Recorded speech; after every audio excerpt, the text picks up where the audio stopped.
Hello दोस्तों, स्वागत है आप सभी का एक बार फिर से हमारे इस चैनल में जिसका नाम है ऑल हिट एग्ज़ाम। और दोस्तों, आज के इस वीडियो में हम लोग देखेंगे सी टेट 2024 7 जुलाई 2024 की तैयारी के लिए हिंदी पेडागोजी अर्थात सी टेट हिंदी पेडागोजी शिक्षण विधि, हिंदी शिक्षण विधि से महत्वपूर्ण 30 प्रश्नों को, जो कि आपके आगामी 7 जुलाई 2024 की परीक्षा के लिए बहुत ही कारगर साबित होंगे। क्योंकि इस वीडियो में हम लोगों ने उन्हीं प्रश्नों को लिया है जो कि सीटेट की परीक्षाओं में लगातार कई बार रिपीटेड हुए हैं दोस्तों। पहला प्रश्न दोस्तों आपके स्क्रीन पर ये रहा सीटेट के लिए कि वाचिक अभिनय द्वारा शिक्षण का तात्पर्य क्या है। इसमें हम लोग दोस्तों केवल आंसर को व्याख्या करेंगे, क्योंकि इस कम समय में हम लोग को पूरा क्वेश्चन को देखना है। वीडियो बहुत लंबा हो जाएगा अगर चारों ऑप्शन को पढ़ेंगे तो। दोस्तों, इस पहले नंबर के प्रश्न में आपका वाचिक अभिनय के द्वारा शिक्षण का तात्पर्य क्या होगा, तो इस पहले नंबर के प्रश्न में आपका चारों विकल्प ऑप्शन दिया हुआ है। राइट आंसर हो जाएगा ऑप्शन नंबर फर्स्ट, अध्यापक के द्वारा नाटक का वाचन करना। ऑप्शन नंबर फर्स्ट आपका यहाँ पे करेक्ट होगा, क्योंकि वाचिक अभिनय की बात हो रही है। तो यहाँ शिक्षक को बोल करके वाचन करके इसको अभिनय करके बताना है। तो बोल करके ये आपका वाचन सही होगा। ऑप्शन नंबर फर्स्ट आपका करेक्ट हो जाएगा। नेक्स्ट दोस्तों, आगे बढ़ेंगे सेकंड क्वेश्चन की ओर। सेकंड क्वेश्चन आपके स्क्रीन पर ये रहा। सेकंड क्वेश्चन कह रहा है कि अक्षर कार्डों के द्वारा शब्द बनाना, शब्द के हिज्जे अक्षर पूर्ति करना आदि को क्या कहते हैं। चारों ऑप्शन में राइट आंसर क्या होगा दोस्तों, तो इसमें आपका अक्षर कार्डों के द्वारा शब्द बनाना, शब्द के हिज्जे अक्षर पूर्ति करना, फ्लैश कार्ड विधि के द्वारा हम जो है वो अक्षर कार्डों के द्वारा शब्द को बना सकते हैं, हिज्जे आप अक्षर पूर्ति कर सकते हैं। ऑप्शन सेकंड आपका करेक्ट हो जाएगा। नेक्स्ट दोस्तों, आगे अगला क्वेश्चन है आपका क्वेश्चन नंबर थर्ड क्वेश्चन क्या कह रहा है। थर्ड क्वेश्चन कह रहा है कि निगमन प्रणाली का तात्पर्य है। निगमन प्रणाली का मतलब क्या होगा। निगमन प्रणाली का मतलब क्या होता है दोस्तों, चारों ऑप्शन आपके सामने है। इसमें निगमन प्रणाली में आपका राइट आंसर हो जाएगा ऑप्शन नंबर 4, पहले नियमों को बताना फिर उसकी व्याख्या करना। पहले नियम को बताते हुए उसकी व्याख्या करना। ऑप्शन नंबर आपका 4 यहाँ पे करेक्ट और राइट आंसर हो जाएगा निगमन प्रणाली के बारे में। नेक्स्ट आगे अगला चौथा प्रश्न पूछ रहा है कि बालक की प्रकृति के अनुकूल विचार विनिमय का श्रेष्ठतम साधन क्या होगा। दोस्तों, अगर कोई बच्चा प्रकृति के अनुसार अपने विचार को किसी के साथ शेयर कर रहा है, तो उसका श्रेष्ठ भाषा होगा उसका अपना होम लैंग्वेज, यानी कि उसकी अपनी मातृभाषा। ऑप्शन नंबर फर्स्ट आपका मातृभाषा राइट आंसर हो जाएगा। मातृभाषा में बच्चा सब कुछ बयान कर सकता है। नेक्स्ट आगे अगला पांचवा प्रश्न भी दोस्तों सेम पांचवा प्रश्न भी वही है कि बालक की प्रकृति के अनुकूल विचार विनिमय का श्रेष्ठतम साधन क्या है दोस्तों, क्योंकि ये क्वेश्चन 2 बार रिपीट हो चुका है।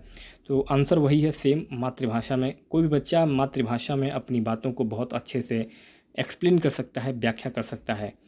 तो यहाँ भी आपका ऑप्शन ऑफ फर्स्ट मातृभाषा करेक्ट और राइट आंसर हो जाएगा। नेक्स्ट दोस्तों, आगे क्वेश्चन नंबर 6 कह रहा है कि राष्ट्रभाषा से तात्पर्य नहीं है, यानी कि राष्ट्रभाषा से किसका तात्पर्य नहीं है दोस्तों। तो यहाँ आपका राइट आंसर क्या हो जाएगा दोस्तों, सरकारी कार्यों की भाषा। सरकारी कार्यों की जो भाषा है इसका राष्ट्रभाषा से कोई मतलब नहीं है। सरकारी कार्यों की भाषा हिंदी भी हो सकती है, अंग्रेजी भी हो सकती है। नेक्स्ट आगे 7 नंबर पर अगला प्रश्न क्या कह रहा है दोस्तों कि विद्यार्थीगण अक्षर विन्यास तथा वर्तनी की अशुद्धियां न करें, इसके लिए क्या आवश्यक है। तो दोस्तों, यहाँ काव्य का रसास्वादन होगा नहीं, श्रुत लेखन का अभ्यास यहाँ पे करेक्ट हो जाएगा। कहानी लिखना, सामूहिक वाचन का कोई जरूरत नहीं है। श्रुत लेखन के अभ्यास के द्वारा जो है वो अक्षर विन्यास और वर्तनी की अशुद्धियाँ बच्चे जो है वो सीख सकेंगे। तो ऑप्शन नंबर 3 आपका श्रुत लेखन का अभ्यास करेक्ट हो जाएगा। नेक्स्ट आगे क्वेश्चन नंबर 8, 8वां प्रश्न दोस्तों आपसे क्या पूछ रहा है, ध्यान दीजिएगा।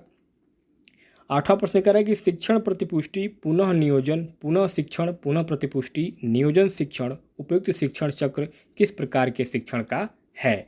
तो यहाँ अगर बात करेंगे तो ये क्या है, समूह शिक्षण का इसमें कोई जिक्र नहीं है, व्यावसायिक शिक्षण होगा नहीं। सूक्ष्म शिक्षण दोस्तों इसको हम माइक्रो टीचिंग कहेंगे। माइक्रो टीचिंग में दोस्तों जो है वो आपका पहले टीचिंग होता है, फिर उसके बाद उसका फीडबैक लिया जाता है। तो ये सूक्ष्म शिक्षण आपका करेक्ट हो जाएगा। नेक्स्ट आगे 9 नंबर पे अगला प्रश्न आपसे क्या पूछ रहा है दोस्तों कि कक्षा में उच्चारण कराते समय अध्यापक पहले बोलता है और बच्चे उसके बाद बोलते हैं, तो उस विधि को क्या कहते हैं। बहुत सिंपल क्वेश्चन है दोस्तों, इसमें ध्वन्यात्मक विधि, रसास्वादन विधि और व्याख्यान विधि का कोई मतलब नहीं है। अनुकरण विधि कहते हैं, अर्थात कोई टीचर अगर पढ़ा रहा है उसके बातों को सुन करके बच्चे अगर अनुसरण करके बोलते हैं तो क्या है वो अनुकरण विधि होगा। आगे 10 नंबर पर अगला प्रश्न है कि साहचर्य विधि का आविष्कार किसके द्वारा किया गया था। साहचर्य विधि की बात करेंगे दोस्तों तो यहाँ आपका मॉन्टेसरी के द्वारा साहचर्य विधि का आविष्कार किया गया था, मारिया मॉन्टेसरी के द्वारा। नेक्स्ट आगे 11 नंबर पर अगला प्रश्न पूछ रहा है कि भाषा अर्जन क्या है। भाषा अर्जन यानी कि जो भाषा अपने आप सीखा गया हो अपने परिवेश में, अपने मातृभाषा में। तो दोस्तों ये क्या है, भाषा अर्जन जो होता है ये होता है आपका सहज और स्वाभाविक, यानी कि अगर कोई भाषा आप अपने आप सीखते हैं तो वो सहज और स्वाभाविक होता है, नेचुरल आपका भाषा होता है, उसी को हम भाषा अर्जन कहेंगे। तो यहाँ आपका फर्स्ट आंसर करेक्ट हो जाएगा। नेक्स्ट आगे 12 नंबर पर अगला प्रश्न है कि उपचारात्मक शिक्षण की सफलता मुख्यतः निर्भर करती है, यानी कि रेमेडियल टीचिंग, उपचारात्मक शिक्षण की सफलता जो है वह आपका किस पर निर्भर करेगा, उसका मुख्य जो अंग होगा वो होगा आपका समस्याओं के कारणों की सही पहचान पर। समस्याओं, कौन सी समस्या है, उसका कारण क्या है, ये हम जब जानेंगे तब जाकर उसका उपचार कर पाएंगे। नेक्स्ट आगे 13 नंबर पर अगला प्रश्न है कि भाषा के संदर्भ में निदानात्मक परीक्षण का उद्देश्य क्या है। तो भाषा के बारे में निदानात्मक परीक्षण यानी कि किसी चीज़ का निदान करना। तो भाषा के बारे में निदानात्मक परीक्षण की बात करेंगे तो बच्चों की भाषा प्रयोग संबंधी कठिनाइयों के संभावित कारणों की पहचान करना, ऑप्शन नंबर सेकंड आपका करेक्ट हो जाएगा। आगे 14 नंबर पर अगला प्रश्न दोस्तों कह रहा है कि भाषा की पाठ्य पुस्तक में ऐसे पाठ रखे जाएं जो, तो भाषा की पाठ्य पुस्तक में ऐसे पाठ रखे जाएं जो कि बच्चों के परिवेश से जुड़े हों, बच्चों के अपने वातावरण से जुड़े हों। तो ऑप्शन नंबर सेकंड आपका यहाँ पे करेक्ट और राइट आंसर हो जाएगा। नेक्स्ट आगे 15 नंबर पे अगला प्रश्न आपसे पूछा जा रहा है।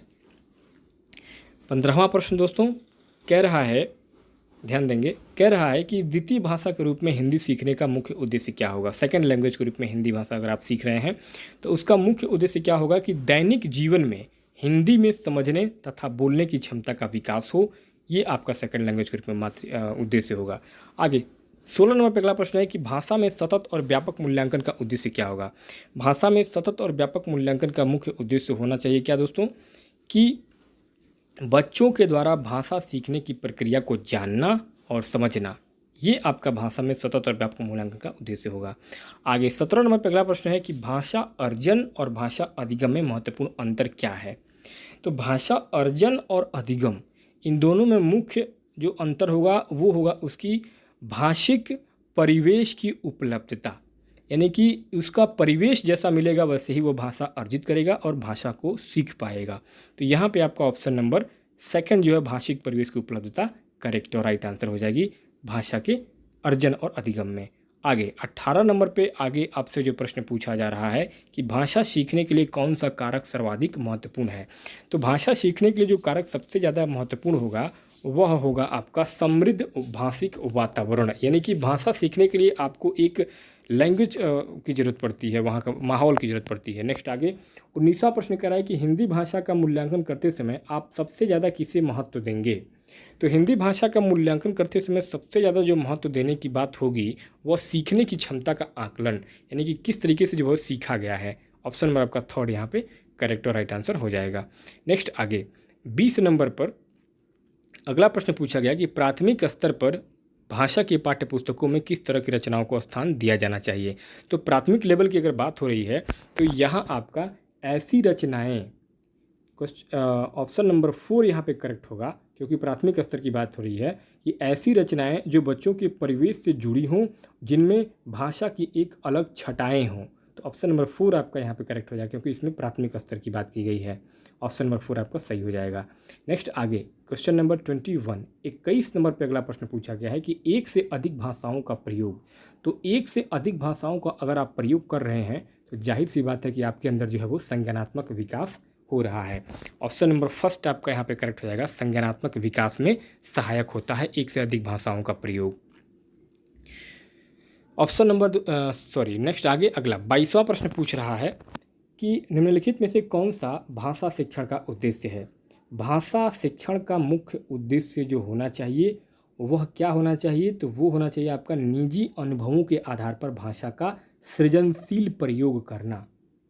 नेक्स्ट आगे 23 नंबर पे अगला प्रश्न पूछा जा रहा है कि निम्नलिखित में से भाषा प्रयोगशाला का अनुभाग नहीं है।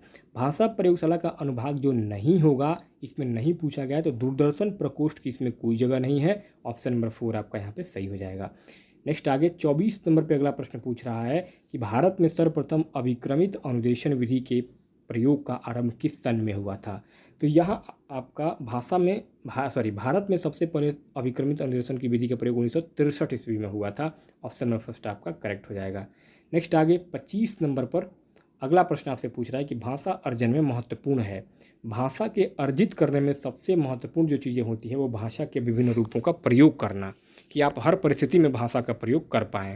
आगे 26 नंबर पे अगला प्रश्न है, थोड़ा सा इसको छोटा कर लेते हैं ताकि आपको पूरा क्लियर दिखाई दे सके। चलिए 26 नंबर अगला प्रश्न कह रहा है कि पर्यवेक्षक अध्ययन से हमारे आशय अध्यापक द्वारा कक्षा अथवा विद्यार्थियों के समूह का उस समय निरीक्षण करने से है जबकि वह अपने डेस्कों अथवा मेजों पर कार्य करने में संलग्न रहते हैं।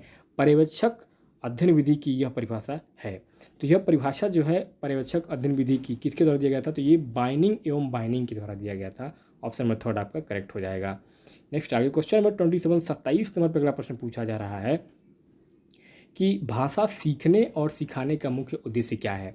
तो भाषा सीखने और सिखाने की अगर बात हो रही है तो यहाँ आपका विभिन्न स्थितियों में भाषा का प्रभावी उपयोग करना। ऑप्शन नंबर सेकंड आपका ये भाषा सीखने और सिखाने का सबसे मुख्य उद्देश्य होगा। आगे 28 नंबर पे आगे प्रश्न पूछा गया है कि अच्छे मूल्यांकन की कौन सी एक विशेषता नहीं है। दोस्तों ध्यान दीजिएगा, इसमें नहीं पूछा जा रहा है। तो अच्छे मूल्यांकन की जो विशेषता नहीं होगी वो हो जाएगा आपका नकारात्मकता। नकारात्मकता जो है वो अच्छे मूल्यांकन की विशेषता कभी भी नहीं होता है। नेक्स्ट आगे 29 नंबर पर अगला प्रश्न पूछा जा रहा है कि सूक्ष्म शिक्षण तकनीक का पद नहीं है। सूक्ष्म शिक्षण तकनीक का जो पद नहीं होगा वो हो जाएगा आपका इसमें चर्चा सत्र जो है सूक्ष्म शिक्षण में कहीं भी आपका इसका इस्तेमाल नहीं होता है। नेक्स्ट आगे क्वेश्चन नंबर 30 नंबर पे आखिरी प्रश्न पूछा जा रहा है आपका इस वीडियो में कि सूक्ष्म शिक्षण कक्षा आकार पाठ की विषय वस्तु समय तथा शिक्षण की जटिलता को कम करने वाली संक्षिप्तीकृत कक्षा शिक्षण विधि है। सूक्ष्म शिक्षण की यह परिभाषा किसके द्वारा दिया गया है। तो दोस्तों सूक्ष्म शिक्षण जो एक माइक्रो टीचिंग होता है, इसमें आपका ये जो दिया गया है ये परिभाषा सूक्ष्म शिक्षण के बारे में, यह आपका दिया गया है एलेन के द्वारा। ऑप्शन नंबर थर्ड आपका एलेन यहाँ पे करेक्ट और राइट आंसर हो जाएंगे। तो दोस्तों इस प्रकार से इस वीडियो में हम लोगों ने सीटेट 7 जुलाई 2024 की तैयारी के लिए आपका इस वीडियो में हम लोगों ने हिंदी पेडागोजी के महत्वपूर्ण 30 प्रश्नों को देखे हैं, हिंदी भाषा शिक्षण से संबंधित, जो कि आपके मैक्सिमम बार रिपीटेड क्वेश्चन है और ऐसे ही क्वेश्चन जो है वो आपके लगातार सीटेट की परीक्षा में हिंदी भाषा शिक्षण में लगातार पूछे जाते हैं। वीडियो कैसा लगा मुझे कमेंट बॉक्स में जरूर बताइएगा। बहुत बहुत धन्यवाद हमारे साथ बने रहने के लिए दोस्तों।